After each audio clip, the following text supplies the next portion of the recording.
Jangan lupa subscribe, like, komen, dan share YouTube TVRI Bengkulu. Dan nyalakan loncengnya ya.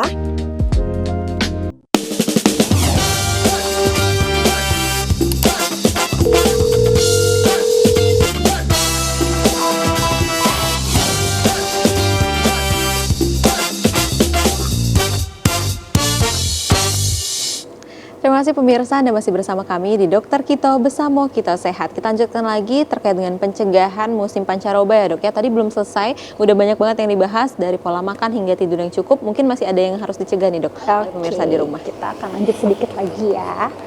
Ini tadi konsumsi vitamin ya. Memang boleh juga kita tambah vitamin ya, vitamin C, vitamin B atau vitamin D atau vitamin E, itu yang paling tinggi antioksidannya ya. Itu juga bisa menunjang kebugaran tubuh. Nah, tapi dosis-dosisnya sendiri itu juga harus dikonsultasikan dulu lebih baik ke dokter ya.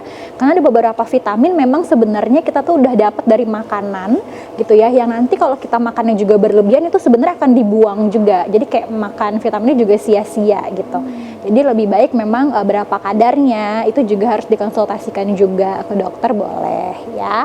Tapi alangkah lebih bagusnya memang itu tadi punya minum vitamin ya. Nah, kalau misalnya pada pasien-pasien yang memang dia sudah terserang flu akibat tadi perubahan musim, karena yang paling banyak itu adalah penyakit ispa dan juga flu, maka ada tipsnya ya. Yang pertama itu adalah jaga kebersihan tangan, itu sangat penting. Terus dengan apa? Dengan mencuci tangan, terus juga keep sanitizer close ya. Jadi kalau misalnya pun nggak langsung cuci tangan, pakai hand sanitizer gitu ya. Terus juga jangan suka memegang muka, apalagi misalnya habis bersin. Jadi kalau bersin itu bisa ditutup pakai tisu ataupun pakai masker gitu ya pasiennya.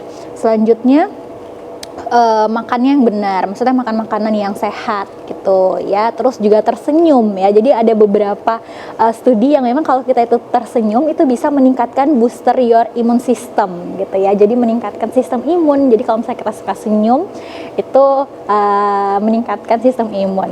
Terus juga olahraga atau exercise. Nah, terus juga stay at home. Stay at home-nya di sini adalah kalau memang kita itu lagi flu ya, alangkah lebih baiknya, karena flu itu kan sebenarnya paling banyak itu adalah penyebabnya virus ya. Virus itu sebenarnya self-limiting disease. Kalau self-limiting disease artinya dia bisa sembuh sendiri dengan kita istirahat gitu.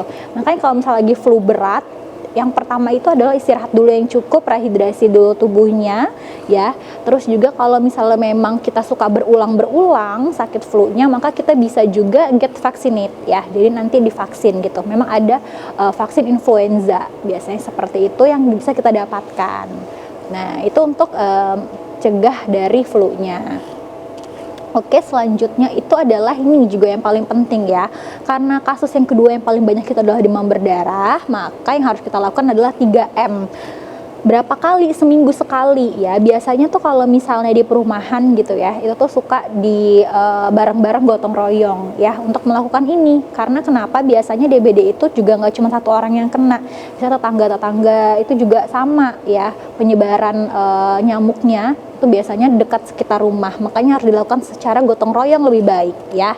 Yang pertama 3M-nya adalah menguras ya. Menguras tempat penyimpanan air, selanjutnya menutup juga tempat penampungan air, dan yang ketiga adalah membuang dan menutup barang bekas yang dapat menampung air. Pokoknya intinya adalah jangan sampai ada genangan air gitu ya. Genangan air kalau misalnya pun di bak mandi boleh ditutup gitu lebih baiknya. Nah, terus plus hindari juga gigitan nyamuk ya, terutama di pagi dan juga sore hari, dan kita bisa gunakan anti nyamuk. Oles, atau juga kalau misalnya anak-anak biasanya ya kalau nggak kita pasangin oles adalah pasang kelambu ya, intinya untuk supaya menghindari dari gigitan nyamuk itu sendiri. Nah, atau juga memang ada obat-obat yang bisa dikonsumsi, tapi penggunaan obat-obat ini memang sudah harus tahu dulu jenis penyakitnya. Kalau misalnya suplemen vitamin, oke, bisa ya dibeli, misalnya vitamin apa gitu. Tapi kalau misalnya penggunaan obat seperti dengkongestan, terus juga antihistamin gitu ya untuk alergi, terus juga obat anti diare, obat flu, dan paracetamol ini sebenarnya bisa didapatkan juga, cuman memang penggunaannya harus dengan resep dan juga aturan pakai yang sesuai. Nah, terus kapan nih kita harus ke dokter ya? Yang pertama adalah jika ada demam tinggi, ya. Demam tinggi bisa ke dokter, misalnya lebih dari 38, ya. Terus juga sesak nafas. Tadinya cuma batuk-batuk aja, terus tapi sekarang batuknya disertain dengan sesak nafas. Atau batuknya itu disertain darah gitu ya, atau misalnya dahaknya sudah berubah warna menjadi kuning atau kehijauan, itu sudah boleh juga dibawa ke dokter. Terus juga nyeri dada ya, itu boleh langsung ke dokter. Dan pasiennya sangat lemas, karena sangat lemas itu bisa juga tanda-tanda mengarah ke dehidrasi gitu, jadi kuranglah cairan tubuhnya sehingga pasiennya jadi lemas. Nah, ini yang harus tanda-tanda yang memang harus dibawa ke dokter, apalagi di musim pancaroba ini gitu. Siapa tahu dalam gejala ini itu adalah salah satu tanda penyakit selanjutnya yang bisa kita cari tahu gitu. Oke, berarti tadi udah dijabarkan semuanya ya dok ya, terkait dengan kapan sih sebenarnya orang tua harus aware dan juga mengajak anaknya ke dokter. Nah tadi boleh dokter, silakan dokter lebih dahulu. Tadi juga sempat disebutkan ya dok, apa pentingnya cuci tangan dan juga menjaga kebersihan. Nah sebenarnya gimana sih dok untuk mencuci tangan yang benar agar orang tua di rumah nih tahu juga nih dok, untuk mencuci tangan yang benar gimana? Boleh kita praktekkan ya dok ya? Boleh, Ada silakan berapa dibimbing langkah sama dok dokter. untuk cuci tangan ini sebenarnya? Ada 6 langkah ya kan, ada 6 langkah cuci tangan. Nah, kalau misalnya cuci tangan itu sendiri sebenarnya udah harus tahu ya kan, di rumah. Yang pertama harus di air yang mengalir ya. Itu yang pertama, harus di air yang mengalir, terus pakai sabun jangan lupa, terus juga dibilas. Dan ada juga 5 tahapan ya, yang kapan aja nih kalau misalnya kita cuci tangan biasanya, tapi ini biasanya lebih ke medis ya. Yang penting kalau misalnya pemirsa di rumah untuk cuci tangan sendiri sebelum mengambil makanan, atau misalnya dari satu tempat ke tempat yang lain, misal ada kotor gitu ya, itu tuh harus cuci tangan juga. Atau juga sebelum mengucok mata atau bagian hidung gitu ya. Terus juga kalau lagi flu ya, itu tetap juga harus sebelum pegang muka itu cuci tangan dulu. Intinya adalah cuci tangan itu penting untuk pencegahan penyakit. Oke, berarti yang harus di-highlight dari dokter Bella, nggak boleh, dia harus di air yang mengalir dan juga harus menggunakan sabun ya dok, Ya, nggak pakai cuma sabun. air mengalir aja. Tapi kalau misalnya nggak ada, boleh pakai hand sanitizer juga, nggak apa-apa. Iya, misalnya belum ketemu nih air yang mengalir dan juga sabun, tapi adanya hand sanitizer, nggak apa-apa, boleh juga. Berarti penting banget ya dok untuk orang tua sebenarnya mengantongi hand sanitizer nih, lebih praktis dan bisa mencegah berbagai penyakit juga ya, Iya, dok, kalau ya. misalnya untuk orang tua ke anaknya juga, anaknya juga dikasih tahu gitu ya, diajarkan juga untuk pentingnya cuci tangan. Oke. Nah kalau misalnya anak-anak nih dok, dari dokter Wenti, kan susah ya dok ya untuk mencegah aktivitas di luar yang sangat banyak dan untuk ngelarangnya juga susah. Gimana sih dok kita menyiasati anak-anak itu nantinya bisa tetap beraktivitas di luar tanpa harus terhalangi dengan musim pancaroba ini dokter? Yang pertama tadi imunitasnya ya, imunisasinya dilengkapi, makanan bergizinya juga dilengkapi, dan cuci tangan. Kita praktekin dulu ya cuci tangannya ya. Oke, boleh, Jadi dok.